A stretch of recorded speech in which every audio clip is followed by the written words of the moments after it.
Tu ngjatjeta uroj të jeni mirë se ju gjej dashur miq në këtë bisedë të radhës me mikun tim kolonel doktor Dritan Demira, i cili na bashkohet sonte nga Shtetet e Bashkuara të Amerikës në këtë valë të madhe të jashtëzakonshme zhvillimesh. Jemi detyruar të ndjekim se çfarë po ndodh dhe sot do të trajtojmë një çështje jashtëzakonisht të rëndësishme që lidhet me të gjitha gjagjëzat e mëdha gjeopolitike, në mos telenovelat, sepse e keni mësuar Turqinë, e shihni shpesh nëpërmjet telenovelave. Ka një telenovel të madhe gjeopolitike. Sot nuk do flasim as për historitë e dashurive që i shihni nëpër telenovelat turke, as për tradhtit që bëhen atje tek vilat e bukura të Bosforit. Sot do të flasim për diçka më të rëndësishme, për telenovelën gjeopolitike turke. Çfarë po ndodh, cila është strategjia e Turqisë, çfarë po kurdis Erdogan, si është pozicionimi i tij i madh, bota është në shpërthim e sipër. Është një tension i madh që ka pushtuar planetin në orët e fundit për betejën për cilën ju fola pak kalim thimbrëm dhe ju kam folur bashkë me kolonelin edhe në netët e tjera. Telenovela e madhe, përplasja e madhe. Pekin-Washington për mineralet e rradha. Ua thash mbrëm, vetëm një F-35 ka nevojë për 500 kg mineralet rradha. Po pjesa tjetër e industrisë amerikane, luftë e madhe, beteja të mëdha. Ku aktorët në rritje, faktorët determinant, do të jenë lojtarë të ri që po tentojnë të ngrihen me agresivitet. Turqia është njëri prej tyre, një lojtar që po luan me agresivitet të madh në lindjen e mesme, në Afrikë, në Azinë Qendrore, në Bosfor, në Detin e Zi, në Ukrainë, këtu në Ballkanin ton, rivaliteti madh me Greqinë, me Francën, me Gjermaninë, me Amerikën, shpesh herë përplasje, shpesh herë ndarje rolesh dhe kufish. Ju sqaroj, kjo bisedë me mikun tim dhe me mikun tuaj, doktor Dritan Demiraj, është bashkë bisedim ndërmjet miq. As doktori nuk është gazetar, as unë nuk jam gazetar. Ne kemi zgjedhur në një format sikur të isha unë me kolonelin duke biseduar bashkë për këto tema dhe ju jeni spektatorët dhe ne ju lexojmë më pas te komentet, duke ju falendëruar për fjalët e mira që na keni adresuar për mua dhe për kolonelin. Loja është e madhe. Ne do t'jap unë mendimet e mia, koloneli mendimet e veta. Sigurisht kolonelin do ta ngjojmë më shumë se e kemi mik dhe është shumë i informuar për këto tema.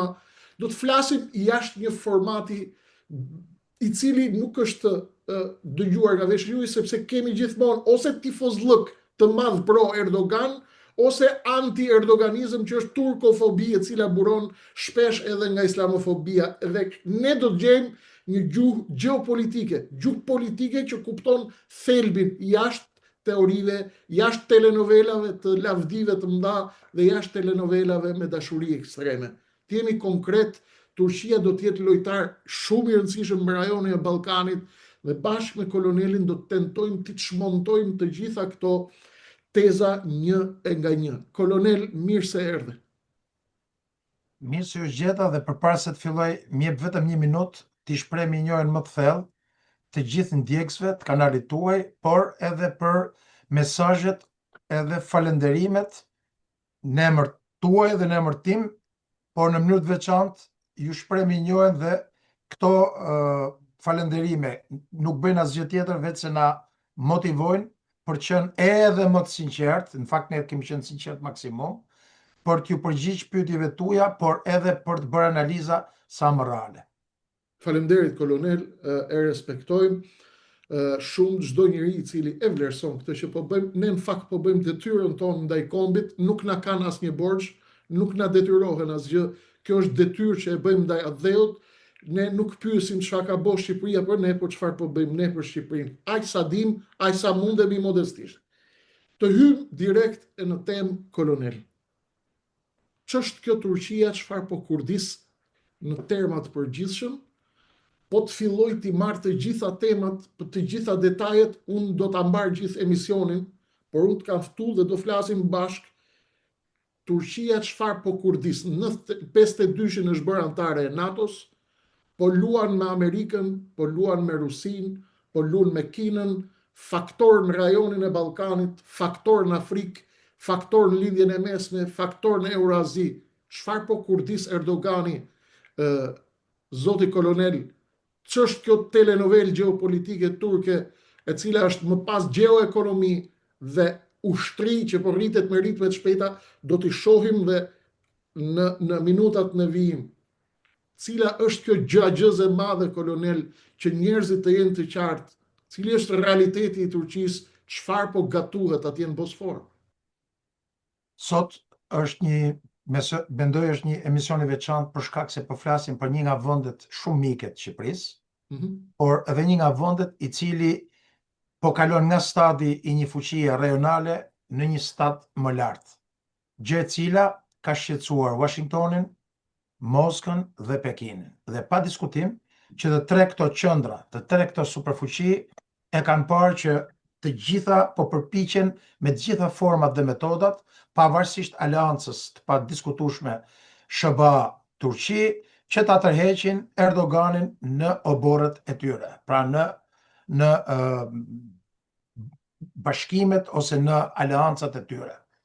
Pa diskutim që nga viti 2002 e deri në ditët e sotme, për gjatë këtyre 23 viteve, që nga koha kur pushtetin në Turqi ka marrë kryeministri dhe presidenti Recep Tayyip Erdogan, kemi parë një Turqi në rritje të jashtëzakonshme. Jo vetëm në pjesën ekonomike, ushtarake, por ajo që e përcakton edhe fuqinë e saj politike, të politikës jashtme dhe gjeopolitike është industria ushtarake e saj, e cila po shkon drejt një stadi të pavarësisë nga Shtetet e Bashkuara të Amerikës. Dhe pikrisht është kjo politikë që ka ndjek presidenti Erdogan dhe gjithë industria e mbrojtjes turke, e cila ka krijuar dy fishin e shqetësimeve, gjë të cilën ju e keni cek edhe për deklaratat e presidentit Trump dhe deklaratat e sekretarit Rubio, që jemi të shqetësuar nga rritja e madhe e industrisë ushtarake. Tani vetë ju lind pyetja, pse janë të shqetësuar Perëndimi, Rusia, Kina, por jo vetëm.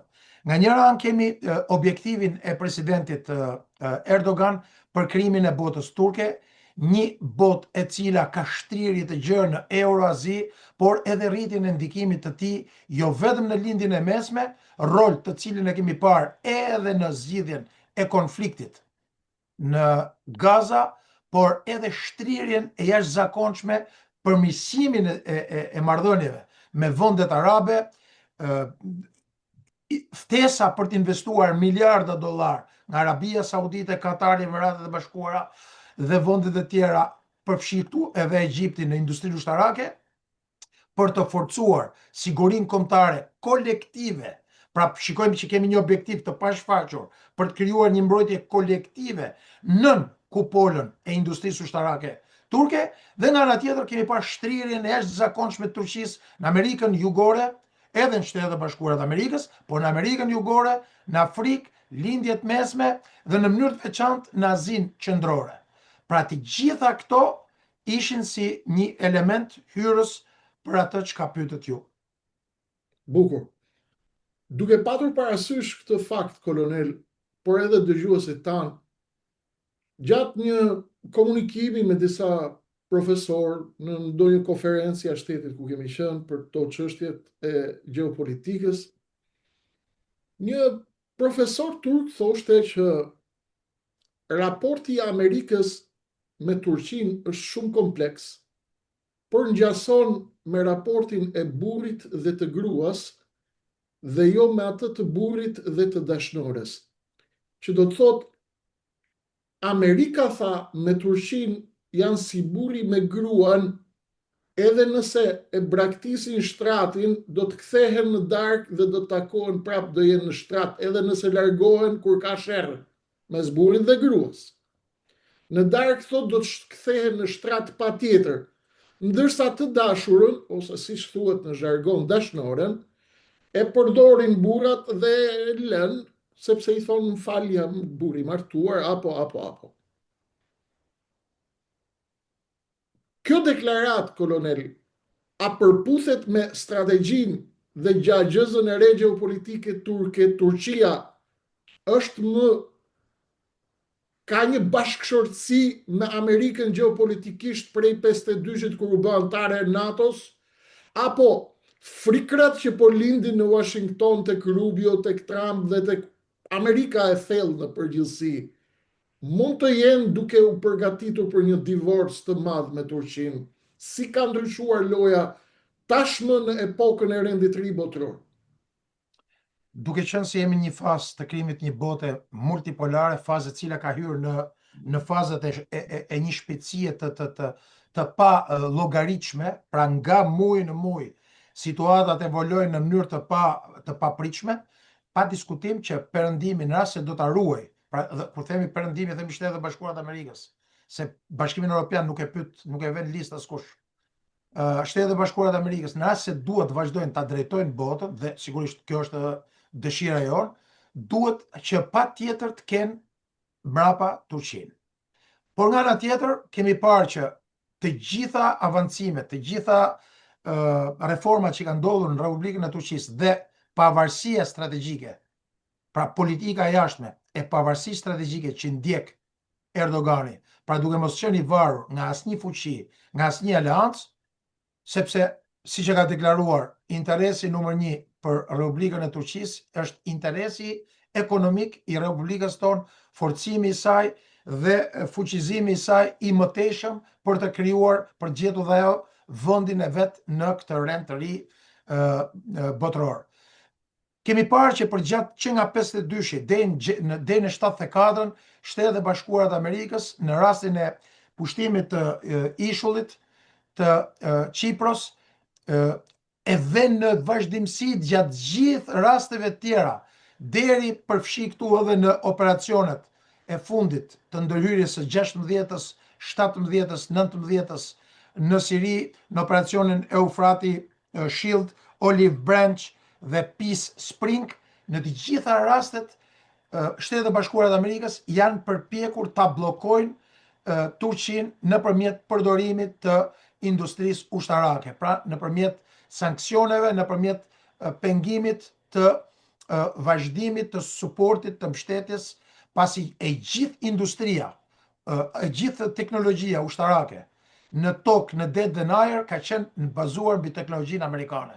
Dhe mosdhënia e këtyre sistemeve e ka kufizuar në mënyrë të padiskutueshme Turqinë për të eksportu fuqi në vendet ose për të zbatuar projektet e tyre kombëtare, për të projektuar fuqi. Që do të thotë, tashmë që Turqia me shumë zgjuarsi që nga viti 2002-2003 dhe në ditët e sotme vazhdon duke financuar në këtë industri, jo vetëm që është bërë e pavarur nga perëndimi, nga njëra anë, po nga ana tjetër duke rritur implementimin e fuqisë dhe projektimin e fuqisë në 4 kontinente dhe duke ulur pavarësinë e vendeve të tjera në botë për industrinë ushtarake. Qartë. Me një fjali përmbledhëse, kolonel, a mund të themi se Turqia rrezikon të dalë nga shtrati? Unë besoj që jo, por në rast se qasja e Bashkimit Evropian, që për hir vërtetës është keqësisht islamofobe, pavarësisht se nuk e shprehin në mënyrë të vazhdueshme për gjatë këtyre 10 viteve të fundit, kemi parë aleanca të Izraelit, të Greqisë, të Britanisë së Madhe në mënyrë të fshehtë, të Italisë, por jo vitet e fundit me Melonin, marrëdhëniet janë shumë të mira, dhe të Macronit kundra daljes së Turqisë dhe kundra bashkëpunimit për zonat ekskluzive ekonomike dhe për mundësinë për kërkimet detare në mënyrë të veçantë në vijën detare të midis Libisë dhe Turqisë, për ta penguar me të gjitha format, për ta penguar zhvillimin ose krijimin e një fuqie energjetike, sepse sot Turqia për shkak politikave të Erdoganit është kthyer në një hub energjetik, në një vend ku linja të rëndësishme nga Federata Ruse, nga Azerbajxhani, shkojnë drejt Europës, së shpejti edhe nga Katari, nga Arabia Saudite, nëpërmjet tubacioneve të gazit, naftës, por jo vetëm. kanë përdorur të gjitha metodat të fsheta dhe të hapura për ta penguar Turqinë, për të krijuar aleanca me Libin, po dhe vende të tjera, në mënyrë që të ndalojnë zhvillimin ose gjetjen dhe shfrytëzimin e burimeve të reja për ta ndaluar pavarësimin nga ana energjetike të Turqisë. Kolonel, Europa moderne, pas revolucionit francez, thot jemi ndërtuar mbi laicizmin, ndarje e fesë nga shteti, ju bët një deklarat që ka qenë subjekt analizash të vazhdueshme. Sigurisht unë kam një opinion tinin. Ju mendoni se pavarësisht këtyre thirrjeve për shtet laik, perandori laike, ju mendoni se Turqinë nuk puqet Turqia më bëhen për sa kohë janë shtet musliman, kjo po thoje islamofobia? Pa diskutim që po. Është faktor determinant, pavarësisht këtyre thirrjeve jemi shtet laik apo jemi shtet kështu, bota ndërtohet mbi laicizmin, këto janë histori pra që ju mendoni se prapa vija është gjithmonë ka ngarkesa religjioze. Pa diskutim që 80-90% e deklaratave publike apo e propagandë janë gjitha propagandë për të shfrytzuar politikat e tyre, për të justifikuar gabimet, për të justifikuar shkeljen e ligjeve të ndërkombëtare në mënyrë të vazhdueshme. Kudo ku ka vende muslimane, të cilat shkelin ligjet ndërkombëtare, qoftë edhe në mënyrë po ta masim kështu me milimetrike, ajo 10 fishohet, 20 fishohet. Kurse kurdosi në rastin e Izraelit, për shembull, që as perëndimi vetëm kur tashmë që është bërë subjekti i miliona shikimeve, denoncimeve ndërkombëtare, edhe i dënimeve nga gjykatat ndërkombëtare, kanë filluar të flasin. Gjithmonë ka një strategji kundra vendeve muslimane dhe kjo është e padiskutueshme në mënyrë të veçantë Bashkimi Evropian. Por Bashkimi Evropian me rastin e Ukrainës e kuptoi që është i papërgatitur, asnjë vend evropian nuk ka fuqinë luftarake të Turqisë.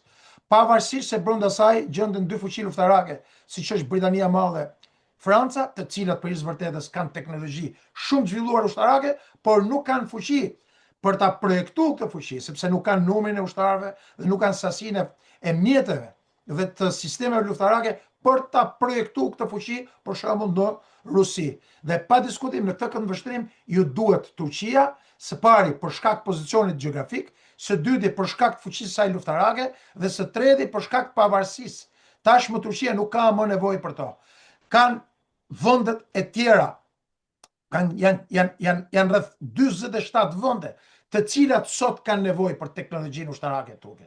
Dhe është pikërisht kjo pavarësi e politikës jashtme dhe pavarësi ekonomike, energjetike dhe këto aleanca që ofrohen kërkesat e bashkëpunimit nga Kina, nga Federata Ruse, nga vendet Azisë Qendrore, nga pothuajse krejtësisht në kontinenti afrikan, nga kërkesat që ka bërë Arabia Saudite, Emiratet, Kuvajti, Katari, për të blerë Egjipti, për të blerë sistemet e avionëve të gjeneratës 5, sepse kanë parë që të gjitha sistemet që jepen nga perëndimi kanë kufizimet e tyre, jo vetëm politike dhe diplomatike, por edhe sa i përket aftësisë dhe kapacitete për t'i përdor në një moment konflikti kundër vendeve të cilët janë partnerët perëndimit. Dhe në këtë këndvështrim të gjitha vendet po zgjohen dhe pikërisht është kjo fuqi e madhe e vendeve arabe e jashtëzakonshme financiare të cilës i trembet perëndimi, që në rast se do të investojnë, siç ka lidhur këto kontratat e fundit Arabia Saudite, Emiratet, në shuma prej 10, 15, 20 miliard dollarësh, të cilat së bashku me Indonezinë, Malezinë, Algjerinë, Egjiptin, në rast se do t'i bashkohen këtyre projekteve për avionët kanë gjeneratës 5, për fregatat e fundit, siç janë prodhimi fregatave që ka bërë për Pakistanin, bashkëpunimi midis Pakistanit dhe Turqisë, që kanë krijuar një tërmet në perëndim. Dhe po të siguroj sot, në rast se Turqia nuk do goditet nga aktorë dhe faktorë të tjerë, në rast se do lihet e qetë në thojza këto 5 vitet e fundit, 25-30, industria turke do t'jetë krejtësisht e pavarur nga perëndimi, që do thotë do të ketë një fuqi të jashtë mundësi për të projektuar një fuqi të jashtëzakonshme, jo vetëm nga rritja ekonomike, 1.5 trilion dollar që është sot, por edhe nga fuqia luftarake dhe fuqia e aleancave që po krijon ndërmjet shitjes së këtyre sistemeve. Të falenderoj, kolonel. Nga Ankaraja këto ditë ka ardhur një thirrje shumë interesante, e cila vjen nga njeriu më i afërt i zotit Erdogan, krahu i tij djathtë, ultranacionalisti i MHP-s Devlet Bahçeli, vetëm përpara 3 ditësh, ka dalë dhe ka folur për mediat turke dhe për ato botërore dhe ka thënë Turqia duhet të bëhet gati që të lidhet me Moskën dhe Pekinin dhe të përcjell mesazh të qartë në Washington dhe në BE për të treguar fuqinë reale të Turqisë. Sigurisht, unë, si kreshnik, e lexoj se është një deklaratë e Erdoganit të cilën nuk e jep vetë, por e jep në nivel të alatit ti, për të përcjell mesazhe në Washington, në BE dhe në lindje. A është kjo një manovër, kolonel, dhe një mesazh i qartë që më lë të kuptohet edhe nga ai shpjegim që ju bët? A mund ta kuptojmë se nëse do të vazhdohet të luhet në këtë formë me Turqinë që po luhet nga BE-ja, por edhe nga një pjesë e Amerikës, a mundet Turqia të jetë portë strategjike e cila mund të përmbys ekuilibrat gjeopolitik të NATO-s në Mëzden? Pa diskutim që po, dhe keni plotësisht drejt, dhe më lejoni shumë shkurt të them 2 fjalë. Tashmë Turqia prej më shumë se 2 dekadash po pretendon dhe po tenton me një sër reformash për të antarësuar në Bashkimin Evropian. Dhe sigurisht që këtu veton kryesore e ka haptazi, e ka Greqia, por sigurisht mbrapa kësaj është frika Italisë, e Francës, në mënyrë të veçantë Gjermanisë, Britanisë Madhe, por jo vetëm. Dhe justifikimet kanë qenë të drejtat e njeriut, shkelja e drejtave të njeriut, nuk ka demokraci, nuk ka zgjedhje të rregullta. Po a ka më kuptim në këtë botë me çfarë ka kalu bota këto 3 vitet e fundit, më kuptimi i fjalës të drejtat njeriut, demokraci, e drejta e fjalës, shkelja e ligjeve ndërkombëtare, kur në mënyrë flagrante janë vrarë 20.000 plus fëmijë, është shkatru komplet një komp. Kemi të bëjmë një genocid pastër, a mundet më njeri t'i besoj këto prallat e demokracisë? Është shumë e vështirë. Dhe prandaj thash që konflikti midis Federatës Ruse dhe Ukrainës, aftësia për të negocuar, mundësia që ka Erdogani për të negocuar edhe me Zelenskin, edhe me Putinin, por edhe marrëdhëniet e ngushta që ka nëpërmjet shumë projekteve dhe bashkëpunimeve që ka me Xi Jinpingun. Dhe sigurisht aleanca strategjike që për mendimin tim Turqia e ka obligim, marrëdhëniet strategjike me Shtetet e Bashkuara të Amerikës nga një anë, por edhe Shtetet e Bashkuara të Amerikës duhet të jenë të kujdesshme në mënyrën se si e trajtojnë Turqinë, pasi Turqia tashmë, siç e kemi parë edhe në mënyrë të veçantë gjatë presidentit të fundit Trump, në të gjitha aktivitetet ndërkombëtare, ndryshe nga liderat e tjerë të botës, e ka mbajtur afër Erdoganin për t'i treguar që jemi imi, por sigurisht që ju e dini që Erdogani është një ujk super i vjetër, i cili nuk i ha kollaj as provokimet, as deklaratat për vjedhjen e zgjedhjeve, as provokimet tjera, gjithë cilët me shumë qetësi dhe profesionalizëm nuk ka reaguar, por që Turqia i ka nëpërmjet veprimeve, vendimeve dhe aleancave dhe ambicjes për të bërë pjesë aleancave siç është BRICS-i, Shanghai Cooperation Organization, duke i deklaruar perëndimit që nëse guxoni të vazhdoni me qasjen që keni pas 30 vitet e fundit, atëherë unë do t'ju braktis, ose ndoshta nuk do t'ju braktis, por do të marr në konsiderat interesin tim kombëtar. Dakord. Duke patur parasysh këtë, kolonel, kthehemi pak te një pikë shumë e nxehtë që është lidhet me fuqinë e Turqisë, siç e kemi folur, e kemi analizuar bashkarisht. Sekretari Rubio e ka tha qartë, jemi të shqetësuar nga rritja ushtarake e Turqisë, për arsye edhe të konfliktit me Izraelin, bashkarisht e kemi diskutuar këtu. Erdogan ka luajtur me skema shumë të holla edhe në Izrael, me Palestinën, e ka përdorur shumë retorikën palestineze, Gazën, në thelb bashkë kemi diskutuar edhe ju keni thënë që në momentet caktuara këndej fliste e thërriste për Gazën, këndej bënte biznes me Izraelin. Ky dualizëm i Erdogan dhe dalja e Benjamin Netanyahu sot, i cili i bën ftesë Turqisë që të korrigjojnë marrëdhëniet e tyre, të kemi një misi të re, të hapim një faqe të re, në kohën kur Izraeli po përgatit hartën e Izraelit të madh në lindjen e mesme, ku nuk do të hyjë dot pa miratimin e Turqisë. Apo ku do t'i duhet të bëjë llogari Turqisë, Sirisë. Turqia nga ana tjetër luan fort me NATO, luan fort me Arabët, me Arabinë Saudite, me Katarin që ka aleat pothuajse strategjik, me Pakistanin, por me Iranin gjithashtu mban korridore, me Rusin. Plani i madh për rrethimin e Turqisë, goditja Qipro, blerjet e tokave në Qipro, tek ato rajonet ushtarake, plani i Izraelit për të goditur Turqinë apo për ta rrethuar të qoftë nga Qipro, plani izraelito-greko-francez, bashkë me korridorin Devit nga jugu i Sirisë, dera Haseke, Deir Zor, për të ardhur në juglindjen e Turqisë. Tashmë Erdogan luan me shumë violina, sigurisht. Kjo ftesë e re e Netanyahus për zotin Erdogan është ftesë për ta mpirë atë dhe Turqinë deri në një moment të dytë që të ulin vrullin e saj, apo vërtet Benjamin Netanyahu është në siklet dhe e do Turqinë nga ana e tij në këtë moment ku po rikonfigurohet bota dhe kur presioni po rritet në mënyrë të frikshme ndaj qeverisë së Likudit në Izrael për çështjen e Gazës, bregut perëndimor dhe për lindjen e mesme, Abraham Accords e kështu me radhë. Si e sheh këtë moment?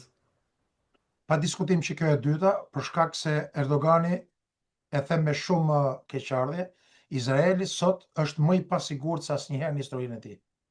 Dhe konflikti i 2 viteve të fundit ka treguar qartë që Izraeli nuk është më Izraeli që ka qenë deri para 2 viteve, sot kemi një Izrael hapësira ajrore të cilit është shkelur në mira raste, dhe askush nuk guxonte të shkelte vinë e kuqe që të hidhte raketa në drejtim të Izraelit. Nuk po flas këtu për Gazën dhe 5 konfliktet e saj, ajo ka qenë brenda territorit. Se Gaza është brenda territorit, po i fusin në një territor. Por që të sulmonte, por politika agresive, injorimi në mënyrë të vazhdueshme shkelje i ligjeve ndërkombëtare, sulmi i ambasadave, konsullatave, i kryeqyteteve, vrasjet në gjithë kryeqytetet e vendeve problematike, nga ana e Mossadit, nga ana e IDF-it, nën urdhat e Benjamin Netanyahu, nuk kanë bërë asgjë tjetër, por kanë provokuar True Promise 1, 2, 3, kanë provokuar sulmet, pra genocidin Gaza dhe vazhdimi i politikës ekspansioniste në bregun perëndimor, e cila kalimi në Knesset edhe i ligjit që po përgatitet për ta aneksuar, nuk do të bëj asgjë tjetër përveç se do t'i hedhë benzinë zjarrit dhe pavarësisht përpjekjeve të sinqerta, të vazhdueshme të presidentit Trump javën e kaluar, të Steve Witkoff, të Kushner, të zëvendës JD Vance dje dhe të Marco Rubio sot, janë përpjekje të cilat nuk do ta ndalojnë dhunën, për shkak sepse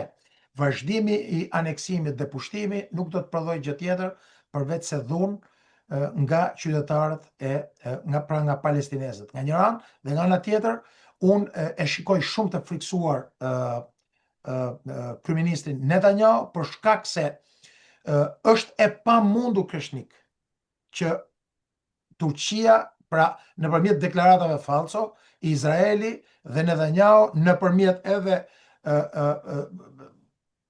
inshurencën nga Shtetet e Bashkuara të Amerikës ndaj Turqisë, për t'i deklaruar që ne nuk kemi probleme me Turqinë, për shkak se problemet midis Turqisë dhe Izraelit janë më të mëdha në historinë që nga krijimi i shtetit Izraelit në 48-ën, sepse që nga Mersini, porti i Mersinit, pjesa e provincës Hatay, pjesa e Qipros Veriore, që është nën administrimin dhe kontrollin, ose le të themi nën mbrojtjen, protektoratin e Turqisë, janë pjesë e Izraelit madh dhe zgjerimi i korridorit Devit, afrimi dhe krijimi i njësive të SDF-s, YPG-s, PYD-s,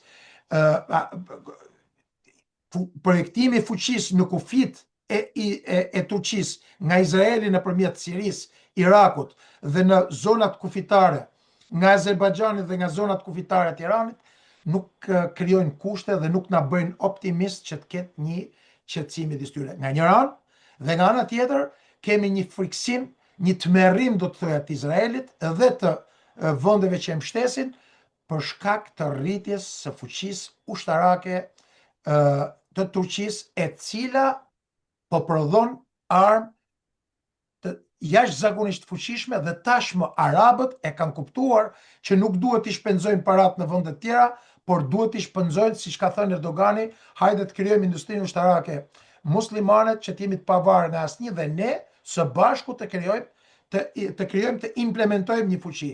Dhe pikërisht prodhimi, avancimi në drejtim të fregatave të klasit Istanbul, korvetat e klasit Ada, për prodhimi i tankeve, i avionëve Kan, industria e dronëve e Turqisë, e cila sot është në vendin e parë në botë, përfaqëson 58% të gjithë shitjeve botërore.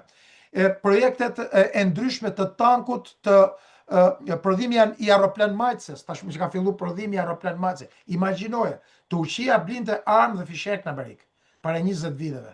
Sot ka nis projekte siç është Anadolu, të cilën e ka fut në organik dhe është pjesë e gatishmërisë luftarake, nga një anë dhe nga ana tjetër vazhdon prodhimin, tenton të prodhoj tashmë në ndece shumë të fuqishme, fregata, korveta, destroyer dhe deri tek aeroplanmajtëset. Dhe pikërisht krijimi i këtyre strukturave ushtarake, strategjike, sistemeve strategjike, plus avione gjeneratës 5 kanë, së bashku me disa vende të tjera muslimane, do të bëjnë Turqinë që të projektoj 10 fishin e fuqisë në 5 deri në 10 vitet e ardhshme. Njëri nga ekspertët apo njëri nga gjeneratorët e trurit gjeopolitik të Vladimir Putinit, Aleksandr Dugin, shkruante dhe fliste para pak kohëve që lindja e mesme mund të jetë një zonë tampon apo një zonë balancuese e re në rendin multipolar të ri, që do të luajë rol në dominancën e perëndimit apo të lindjes. Duke patur parasysh këto aleanca të reja, kolonel, lojën me NATO-n, lojën me Kinën, lojën me Rusinë, lojën që nuk është mbyll asnjëherë korridori me Teheranin, me ajetollahët që pavarësisht fërkimeve apo në zonë ndarjes konflikte, fërkime për ndarjen e zonave të influencës në Sirinë post Bashar al-Assadit dhe Ahmed al-Shara, mbeten komunikime të hapura.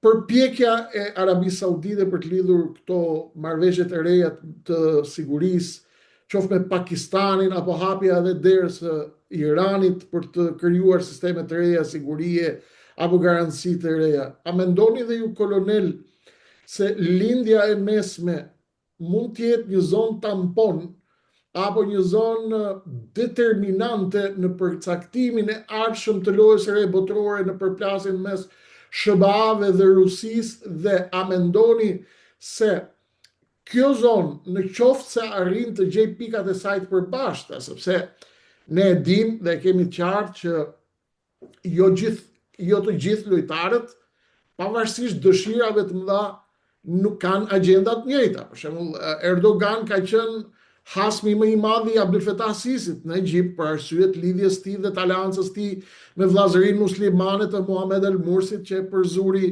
Sisi me puçin ushtarak. Me Arabinë Saudite kanë një lloj rivaliteti për botën sunite dhe për lidershipin e botës sunite edhe me Egjiptin.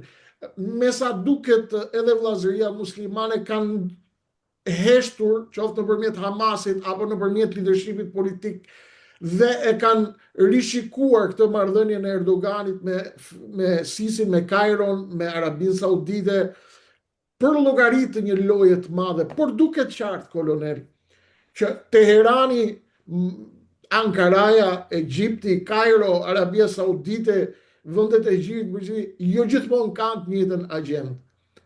A do të përcaktojnë këto fuqi nëse e gjejnë një akord të madh gjithëpërfshirës? A do të përcaktojnë këta? A do të jenë këta kingmakeri në botën e re që po lind dhe në këtë përplasjen e madhe SBA-kin? Më lejo të jem shumë i sinqert me ju, të ndaj me ju dhe teleshikuesit mendimin tim modest. Në rast se Shtetet e Bashkuara të Amerikës do vazhdojnë ta mbështesin Izraelin pa limit, unë mendoj që jo, nuk do të jenë determinante, sepse tashmë e gjithë sulmi ndaj Katarit i ka bërë një dëm të jashtëzakonshëm kredibilitetit amerikan për sa i përket garancive të sigurisë ndaj 6 vendeve të GCC-s. Dhe Katari e shfrytëzoi në mënyrë brillante e vuri në funksion vetes vet. Pa diskutim, pavarësisht deklaratave në atë që quhet damage control, kontrollin, menaxhimin e kontrollit të dëmit. Nga ana e Shtetit Bashkuar të Amerikës, me dërgimin e sekretarit të shtetit, me shkuarjen vet, me këtë marrëdhënie të brisht, për cilën unë nuk besoj asnjë ditë që të ketë paqe në Gaza, për sa kohë që vazhdon pushtimi, për sa kohë që vazhdon vrasja e fëmijëve të pafajshëm, të pa armatosur, jo më larg se dje dhe pardje. Nuk ka paqe, është paqe falso. Edhe unë e kam guximin ta them këtë, por që në rast se Shtetet Bashkuara të Amerikës nuk do të kufizojnë Netanyahun dhe masa e parë është largimi nga skena politike e Netanyahut, të paktën kalimi në opozit për momentin, largimi i këtyre psikopetërve, të cilët bëjnë thirrje për gjak nga mjezin dark, të cilat Bashkimi Evropian nuk i dëgjon asnjëherë, i ka mbyllë dhe veshët edhe gojën, më kupton? Dhe detyrimisht reagimi i botës muslimane cili do të jetë aleancë me vende me aktor tjetër, të tjerët të cilët janë më të sinqertë në zbatimin e këtyre aleancave. Dhe pa diskutim që në këtë këndvështrim, me këtë fuqi që po tenton të implementojë dhe drejt kësaj që po shkon Erdogani, pa diskutim që mendoj që do bashkohen me Erdoganin, duke e lënë pak më njanë, por duke i lënë dyrët hap midis Iranit, i cili jo më larg se dje ka ndërmarrë një hap të rëndësishëm strategjik, i cili nuk duhet nënvlerësuar nga perëndimi, por edhe nga Izraeli, por edhe nga Shtetet Bashkuara të Amerikës, sepse e ndalon implementimin e fuqisë ose interesat ekonomike, politike, diplomatike amerikane në lidhjen e mesme. Krijimi një aleance ushtarake tashmë midis Irakut dhe Iranit, ku Irani do të dërgojë mjetet të luftës elektronike, radar, me radhë, që të mos e lejoj më përdorimin e hapësirës ajrore të Irakut për sulme të vazhdueshme, nga një anë dhe nga ana tjetër retorika e papranueshme e Ayatollah Khomeneit kundër presidentit Trump, i cili për vërtetës vazhdon, pra presidenti Trump vazhdoi të ofrojë degën e ullirit për bisedime për të ulë negociata. Dakor. Duke patur parasysh këtë fakt, Turqia, kolonel, në telenovelën e saj të madhe gjeopolitike, ka dhe një kontinent tjetër rezervë, që është kontinenti i Afrikës. Për gjithë miqtë që nuk e dinë, Afrika është një fushë në të cilën Turqia po luan me agresivitet të jashtëzakonshëm, por me agresivitet të vënë në pozicionin silencioz, i heshtur. Turqia deri në këto vite, në 20 vitet e fundit, ka 1900 projekte në Afrikë, të cilat kapin shumën e 90 miliard dollarëve dhe punësojnë gati 100.000 shtetas afrikan. Në 2003, miq të dashur, Turqia kishte vetëm 5.4 miliard dollar investime dhe tregti me Afrikën, ndërsa sot, 2-3 vitet e fundit, të dhënat tregojnë që ajo ka kaluar nga 41 deri në 45 miliard dollar tregti me Afrikën, që do të thotë, po luan me një zhdërvjelësi dhe po zhytet dal nga dal edhe në kontinentin e Afrikës, që do të thotë po projekton edhe atje fuqinë e saj. Është duke ndërtuar ekuilibra, një pjesë të dukshme që duket dhe lexohet është në Libi, atje ku ka patur fërkime edhe me Vladimir Putinin, në Tripoli dhe në Bengazi pra forcat pro-ruse dhe forcat pro-turke, fërkime me Francën në lindjen e mesme dhe në Afrikë. Kolonel, çfarë po gatuan në Afrikë, Erdogan? Afrika, e cila më parë ishte krejtësisht në kontrollin e Britanisë së Madhe, Francës, pjesësisht e Shtetet e Bashkuara të Amerikës, sot fatkeqësisht është krejtësisht në dorën e Kinës, nëpërmjet asaj që njihet si projekti Belt and Road Initiative, nëpërmjet gjithë projekteve infrastrukturore, portuale, teknologjike, por tani tashmë edhe ushtarake, nga Federata Ruse, e cila në mënyrë të veçantë në Magrebin Islamik, fillimisht e filloi me Wagnerin, po pastaj ka vazhduar me implementimin, dërgimin, marrëzimin e pushteteve në Mali, Çad, Niger, Nigeria, Burkina Faso dhe jo vetëm, dhe pastaj në Republikën Qendrore Afrikane, në Gjenin dhe jo vetëm, por edhe Federata Ruse dhe Turqia. Dhe tashmë, siç e thatë me plotësisht të drejtë ju, ndërkohë që në vitin 2002 Turqia kishte vetëm 12 ambasada në Afrikë, sot ka 24 ambasada me personel plot. Dhe konkretisht kemi përgatitjen dhe stërvitjen, sparim shtetjen e qeverisë legjitime në Tripoli. Dhe këtu kemi një konflikt hapur me Emiratet e Bashkuara Arabe, Federatën Ruse, cilat kanë qenë në një aleancë. Në Sudan, në Somali, në Egjipt janë përmirësuar ndjeshmëmarrëdhëniet, madje për të arrit implementimin e fuqisë në detin Mesdhe. Turqia ka kërkuar për të blerë një bazë në Aleksandri, pra në brigjet e detit Mesdhe, në shtesë të bazës që ka në Katar dhe të 26 bazave tjera në të gjithë rajonin e Afrikës, në të gjithë rajonin e Afrikës, Ballkanit, lindjes mesme, Irakut, Sirisë dhe të Azisë Qendrore. Pra shikojmë që me shumë zgjuarsi, nëse do të analizonim, është duke bërë një politikë, duke përdorur atë që quhet si soft power, nëpërmjet xhamive, nëpërmjet projekteve ekonomike, nëpërmjet mbështetjes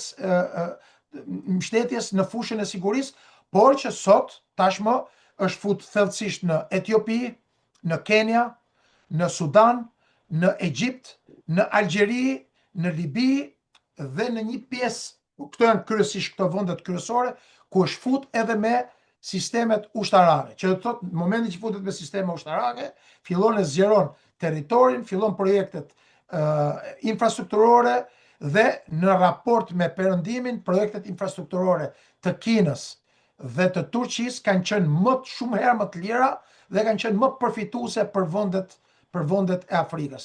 Dhe tashmë kemi një Afrikë e cila është ngrit nga gjumi, dhe këtë kemi parë që nga presidenti Burkina Fasos, Ibrahim Traore, po nga një sër presidentësh, të cilët po bëjnë thirrje për të realizuar një mision të pamundur, të cilin e tentoi Muammar Gaddafi, për të cilin edhe urzu nga pushteti dhe u vra. Shumë e rëndësishme kjo. Para se të vim tek një temë shumë e rëndësishme që ka një interes të jashtëzakonshëm këtu në trojë shqiptare, në Ballkan, kolonel, por çfarë do Afrikën Erdogan dhe Turqia? Sferë e ndikimit gjeopolitik, sferë e përfitimeve materiale nga pasuritë e rrallat Afrikës që janë endet virgjera dhe janë akoma me kaco dhe kashte, apo është duke projektuar në një aleancë të re të mundshme me lojtarë të tjerë që të rrisë stekën e vetë në rendin e ri shumë polar botëror, duke patur sa më shumë influencë në sa më shumë rajone, siç është Eurazia, Lindja Mesme, Afrika, Ballkani dhe ish Republikat Sovjetike apo në Kaukaz pra. Të mos harrojmë që Erdogani Çfarë kërkon Erdogan në Afrikë? Për njerëzit që nuk i kuptojnë këto detaje, të iku ky erdhi ai, çfarë do në Afrikë? sepse kushdo që do të drejtojë sot botën, dhe sigurisht Erdogani nuk ka objektiv për drejtu botën. Erdogani ka objektiv për të siguruar një vend dinjitos në rendin e ri botror, edhe unë mendoj që në 5 vitet e ardhshme, siç janë edhe projeksionet 5-10 vitet e ardhshme, Turqia do të jetë vendi i 5-6 më i fuqishëm në botë. Jo vetëm nga ana ekonomike, por në të gjitha aspektet. 5-6, ndoshta maksimumi 7. Që të thotë, do t'i duen burime energjetike, do t'i duen burime naft, gaz, do t'i duhet për të fuqizuar ekonominë e saj, do t'i duhet që të futet me projekte të ndryshme për të rritë ekonominë e Turqisë, dhe sigurisht që kush do të ketë fuqi për të lidh aleanca të besueshme në kontinentin afrikan, pra kush do të ketë, e thënë në gjuhën popullore, qasje tek thesi i madh i Afrikës, do të ketë edhe mundësi për të drejtuar botën.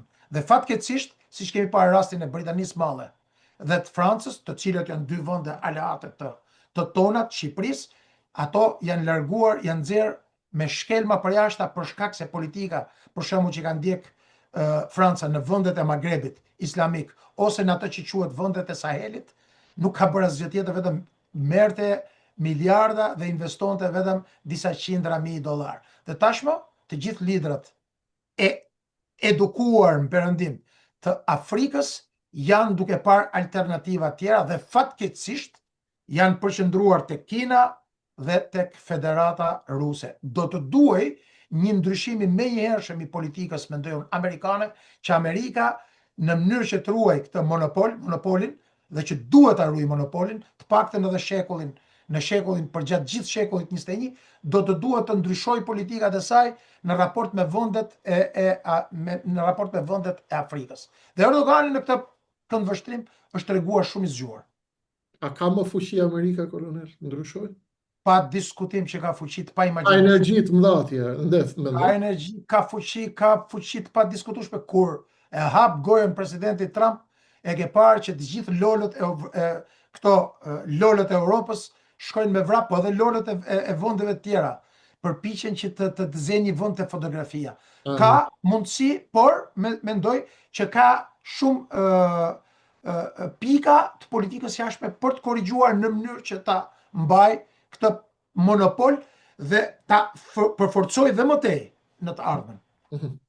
Kolonel, të kthehemi pak këtu në Ballkan dhe roli i Turqisë këtu në Ballkan. Popujt e Ballkanit janë të qartë dhe shohin që ka absolutisht një antagonizëm të fortë, një përplasje të fortë ndërmjet Athinës dhe Ankaras. Shumë shkurt, kolonel, përpara se të hymë në thelën më të rëndësishme, aty ku është plaga më e madhe e hapur dhe që duhet flasim pastërtisht siç i kemi mësuar njerëzit dhe me profesionalizëm të lartë, me ekuilibër gati perfekt dhe me racionalizëm të qetë të akullt prej ushtaraku dhe një njeriu tjetër që me modesti njeh disa gjëra, a do të ketë faturë për shqiptarët në Ballkan perceptimi se janë më pranë turqëve dhe përplasja ndërmjet turqëve dhe grekëve në Ballkan? Ka ky antagonizëm do të dëmtoj Ballkanin apo do të tentoj të krijoj ekuilibra të ri? Unë mendoj që orientimi i shqiptarëve në Ballkanin perëndimor është i padiskutueshëm që është pro-amerikan. Dhe vetë si shtetës amerikan e mbështes në mënyrë të padiskutueshme. Në rast se shtetet Shqipëria, Kosova, por edhe shqiptarët cilët jetojnë në Maqedoninë e Veriut dhe në Greqi dhe në Malinezi, do duhet të kemi vetëm këtë orientim. Por në raport me përplasjen midis Athinës dhe Turqisë, unë personalisht gjithmonë kam zgjedhur Turqinë, sepse Turqia ka qenë gjithmonë vend i cili në gjithë momentet ku ka pas të paktën këto vitet e fundit, gjatë këtyre qena demokracia dhe në vitet e sotme, ka qenë vend i cili në mënyrë të vazhdueshme e ka mbështet Republikën e Shqipërisë, jo vetëm në fushën e mbrojtjes, por edhe në fushat të tjera ekonomike, diplomatike, edhe në të gjitha institucionet ndërkombëtare, por në mënyrë të veçantë Kosovën. Dhe pa diskutim, e kaluara që ka pas Perandoria Osmane, që ka pas në kontroll komplet Ballkanin, është bërë edhe çështje diskutimesh dhe me sa duket, edhe Shtetet e Bashkuara të Amerikës i kanë dhënë Turqisë një rol determinant në Ballkan. Dhe kjo është një gjë shumë pozitive për shkak se edhe sikur të ndërmarri një aventurë Vučići dhe ish ministrat edhe ish zyrtarët e Miloševićit kundra Republikës së Kosovës, është Turqia e cila është një garantuese e dytë më e madhe. Sigurisht që kemi Shtetet e Bashkuara të Amerikës, kemi dhe Gjermaninë edhe Austrinë, cilët janë aleat shumë fort, edhe Britaninë e Madhe, por garanci përsëri shumë e fortë është Turqia, e cila, e diskutuam edhe herën e fundit, është ofruar për t'i dhënë Turqisë të gjitha armatimet dhe sistemet që Perëndimi nuk ja jep për shkak se ka kufizime, për shkak të statusit FSK-s, dhe FSK-ja nuk do të humbi asnjë ditë kohë, por të vazhdojë të armatoset me armë volumit madh në mënyrë që të jetë e gatshme, pasi nuk mund të presi Kosova 2030-ën për të armatos derisa të lëshojnë kufizimet. Sepse kur të lëshojnë kufizimet mund të përballet me një pushtim ose me një sulm, se me pushtim s'ka shanse të pushtohet Kosova, se ka 10 milion shqiptarë që emërojnë Kosovën, dhe 23.000 ushtarë të ushtrisë serbe nuk kanë shanse përveç se do shkatërrohen, por tjetë e gatshme për ta minimizuar dëmin. Dakord. Kolonel, të hym pak tek temat që dhëmbin më shumë. Shikuesit tanë janë të shumt. Mua më thon Osman, ty mund të thonë mbetje turke, atit mund t'i thonë, ose mund të thonë spioni i Amerikës, mua mund të më thonë agenti ku diku, dikush tjetër do të më thotë zoti është për. Unë jam shtetas shqiptaro-amerikane. Jo, po them çfarë thonë njerëzit, po shih. Mos u merr me patronazhistët e burrat. Do merrem unë me ata, unë do merrem me popullin, kolonel. Ata do thonë njerëz që do të na thonë bravo ju lumt goja, dhe njerëz që do na thonë o ma gjyp të Turqisë. Ti themi gjërat shumë. Kolonel, Erdogan ka agjendë islamike për Ballkanin apo jo? Sepse është një perceptim, ata që na duan dhe ata që na shanë. Ky zotnia po hap xhamia në 30 shqiptare thot dhe Serbi po hap fabrika. Këtu në Tiranë po mbështet politikën bizantine të çiftit Rama Spiropali, vjen i hap spital 2 muaj para zgjedhjeve dhe i mbështet. Elisa Spiropali shkon sot dhe thot vizita ime e pare jashtë Shqipërisë është në Izrael, mbështetje të të vrarëve atje, që shumë mirë ka bë, por nuk ka fol as i fjalë për të vrarët në Gaza. Tani, çfarë lloje po bën Erdogan? Muslimanët i do për të ruajtur Palestinën, mbështetjen politike e jep Bizanti, Tiranës, Edi Ramës dhe Spiropalit. Të tjera pretendime janë që po ndërto xhamia këtu ke ne dhe po hap fabrika në Serbi. Si t'ja sqarojmë njerëzve? Ky zotnia Erdogan ka agjendë islamike apo ka agjendë gjeopolitike apo i ka të miksuara të dyja bashkë? A diskutim që i ka të miksuara, edhe islamike, e ka, për shkak sepse unë do të kërkoja si një individ që e respektoj dhe e respektoj ashtë mase Republikën e Turqisë, rolin e saj, por edhe mbështetjen që na kanë dhënë vazhdimisht. Do të duaj që mbështetja ekonomike e Turqisë të ishte më e madhe, absolutisht që ka bërë shumë mirë që ka mbështet besimin islam nëpërmjet xhamive, edhe përfshi këtu edhe xhaminë e Tiranës, sepse ishte e padrejtë që në një vend ku ka shumicë absolute muslimane, të kishte edhe kish ortodokse, edhe kish katolike, dhe shumë vite më mrapa pastaj u mundsua krijimi një xhamie, sepse është e qartë se cila është edhe linja politike e kryeministrit edhe e ministrave të rilindjes. Në fakt, shërptorëve të rilindjes, ato s'janë asnjëri ministra, ato janë gjithë shërptorët të kryeministrit, dhe e kemi parë edhe nga promovimet e ministrave, kush më shumë i bën llogje dhe lpirje, aq më shumë, kush i bën më shumë lpirje, aq ato persona gjenden në nivelet e ministrive ose pjesëtar të qeverive. Kaq e madhe është kriza PS-s, sa që brenda saj në të 4 qeverit nuk ka më shumë se 10 persona të cilët rrotullohen në të gjitha, pra 10 persona analfabet, që nuk përfaqësojnë asgjë, Ose njerëz që si njeh kërkush në Shqipëri. përfaqësojnë vetëm rilindjen, të cilët rrotullohen në pozicione të ndryshme, kaq e varfër kriza në PD.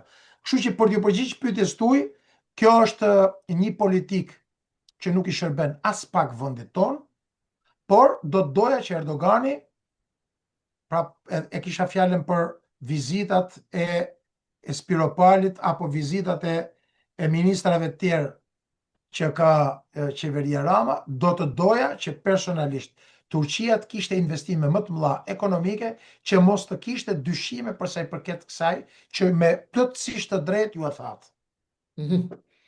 Shumë e qartë.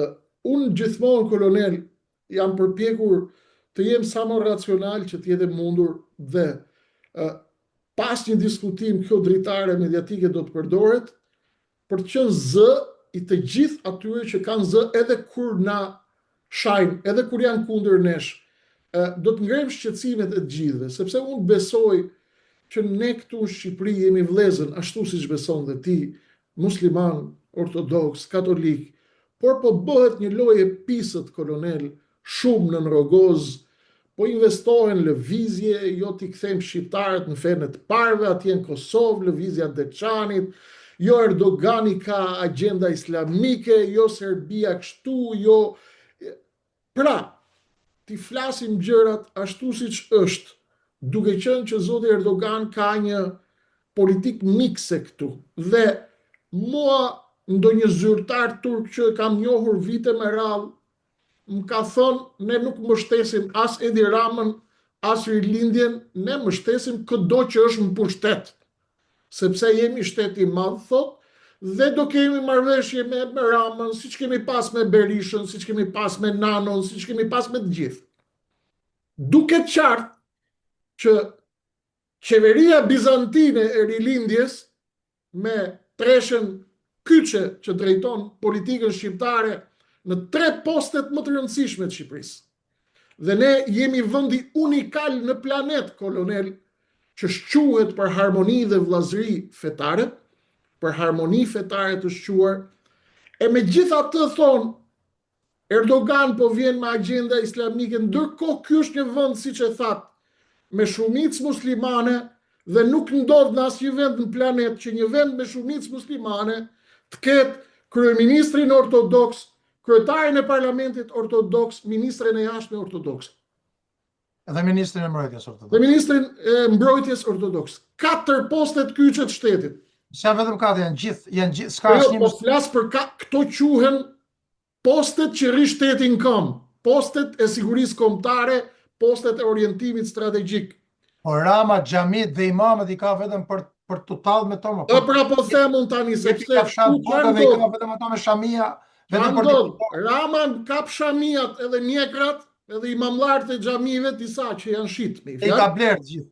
I ka bler gjithë ky. Edhe u thot unë jam vllai i Erdoganit. Jam, thot, kam lind ortodoks, jam bo katolik, jam vllai muslimonëve, kam gruan muslimane. Merr gra me shamia, bë fushata, shko Erdogan i hap spital 2 muaj para, a nuk është ndërhyrje Erdogan në lojën e politikës Shqipërisë, dhe mos vallë ky Erdogan, ky zotnia, që Shqipëri e dun shumë, Kosovë e dun shumë, mos po luan dyshe, kolonel, sepse muslimanët i ka për të çliru Palestinën, ndërsa me Bizantin e ka aleat politik. Ama ma qartëso pak të për lexuesit, se unë jam i qartë se çfarë po bëhet. Sepse në minutat e fundit, kolonel, a kemi një ftesë për zotin Erdogan që t'jeti baraz larguar nga gjithë aktorët politikë dhe t'jetë mik i shqiptarëve dhe jo vetëm i dikujt? Absolutisht, që unë personalisht si individ e vlerësoj, e respektoj në mënyrë të jashtëzakonshme rolin e Turqisë në Shqipëri, edhe në Kosovë, edhe në Ballkanin Perëndimor, dhe e përcaktoj si determinant. Ndërhyrjet e tij në momentet decisive, në pjesën politike, në fushatat elektorale janë të papranueshme, janë të paligjshme dhe i dënoj me forcën më të madhe. Nga një anë, nga ana tjetër, besoj që edhe Erdogani ka kuptuar që kryeministri Rama është i pabes, nuk ka si lidhje me fenë Të muslimane, tashme ka kuptuar. ka shpëtzuar, e ka përdorur dhe keq përdorur Erdoganin, edhe në rastet e përdorimit të kartës të vetës në OKB, dhe shpresoj që Erdogan dhe në mënyrë të veçantë Hakan Fidan, i cili është edhe motori, generatori i qeverisjes, bashku me Ibrahim Kalin, të zgjohen dhe të orientohen drejt një qasje tjetër të mbështetjes politike në Shqipëri. Kolonel, të falenderoj, po ju atje në Amerikë, ju jeni shqiptari mirë, shqiptari madh, por tashmë jeni prezentuar dhe si amerikan. Ju në Amerikë atje këndoni një këngë dhe thoni baby before it's too late. Baby përpara se të jetë shumë vonë. Është vonë për shqiptarët në Ballkan dhe a ka kohë Turqia të marrë kthes në lojën dhe në strategjinë e re, në këtë dyzim strategjik të shqiptarëve që pa diskutim gëzon respekt të thellë për Turqinë për arsyet historike që nuk i analizojmë dot, por e ka dhe yllin e saj polar në Washington, siç e thatë edhe ju, për arsye se korsia jonë gjeopolitike është one way, është një rrugë, është pa dy rrugë. Ka kohë të tyr. Pa diskutim që po, ngjarjet jashtëzakonshme gjeopolitike do të ndodhin shumë shpejt, përfshi edhe politikën në Tiranë dhe do të duhet aftësia e aktorëve të tjerë politikë Shqipëri që të fillojnë të mendojnë nga njëra anë për t'i përmirësuar marrëdhëniet me Amerikën, lëvizjet cilat po bëhen në mënyrë shumë profesionale dhe të fshehtë dhe profesionale, të cilat do t'japin rezultate konkrete nga njëra dhe nga ana tjetër që e kanë shumë të lehtë për të rilidh kanalet e komunikimit dhe të veprimit me Ankaran zyrtare nëpërmjet dy emrave që sapo të thash. Kolonel, të falenderoj për sinqeritetin, për vërtetësinë, për lumin e furishëm, me furin e lumejve të vjeshtës, me këtë lum të fuqishëm informacionesh. Kjo temë do minimalisht 10 orë. Unë të kërkoj ndjes, i morëm teleshikuesve, miqve që na ndjekin 1 orë, u përpoqa të jemi vërtet deri në fund, të ngresh qetësimet e mia, tuajat, atyre që na duan dhe atyre që nuk na shohin dot me sy, kolonel, sepse Shqipëria është e gjithëve ne, duhet ta ndërtojmë gjithë ne dhe duhet ta ruajmë gjithë ne. 1000 falënderime, kolonel, për kohën e shmuar, për informacionin, për bashkëbisedimin në emrin tim dhe të gjithë atyre që na ndoqën. Faleminderit, kolonel. Ishte kënaqësi. Kënaqësia është e gjitha ime. Gjithçka që kishim për sonte miq ishte kjo. Folëm shumë, diskutuam vetëm majën e icebergut, sepse poshtë majës icebergut është një akull i madh që nuk shihet. Dhe po u përplas anija aty Titaniku, ju e dini se ku përfundon në fund të oqeanit. Flasim vetëm majën e icebergut, sepse shpesh vetëm aja e icebergut duket, por herë të tjera sepse vetëm për majën e icebergut lejohet të flasim. Ne, në këtë oqean të madh, tashmë të dallgëzuar të lojës kombeve, duhet të forcojmë anijen, qartësojmë shikimin, shohim përpara dhe të ecim me fuqi motorike të plot dhe duke shmangur icebergët e mëdhenj, që të cënojnë unitetin ton kombëtar, vllazërinë ton, harmoninë ton fetare, vllazërinë ton kombëtare dhe bashkimin ton të gjitha energjive të kombit në Shqipëri, në Kosovë dhe në trojës shqiptare. Na ndihmoft të Zoti ne dhe ju, popullin shqiptar, kombin shqiptar dhe gjithë miqt e tyre kudo që ndodhen në botë, që t'ja dalim me sukses, të ruajmë unitetin, vllazërinë dhe interesat strategjike të Shqipërisë në këtë lojë të madhe të jashtëzakonshme. Do të jetë loja shumë e madhe, shumë e fuqishme dhe ne do të jemi bashkarisht për t'i analizuar hap pas hapi, minutë pas minute, gjithçka ka lidhje me atë që nuk duket. Zoti ju bekoft ju, Zoti i bekoft shqiptarët dhe miqtë e tyre kudo qofshin ata nëpër botë. Kaq për sot, pjesa tjetër ju e dini, vijon në numrin e ardhshëm. Natë mirë.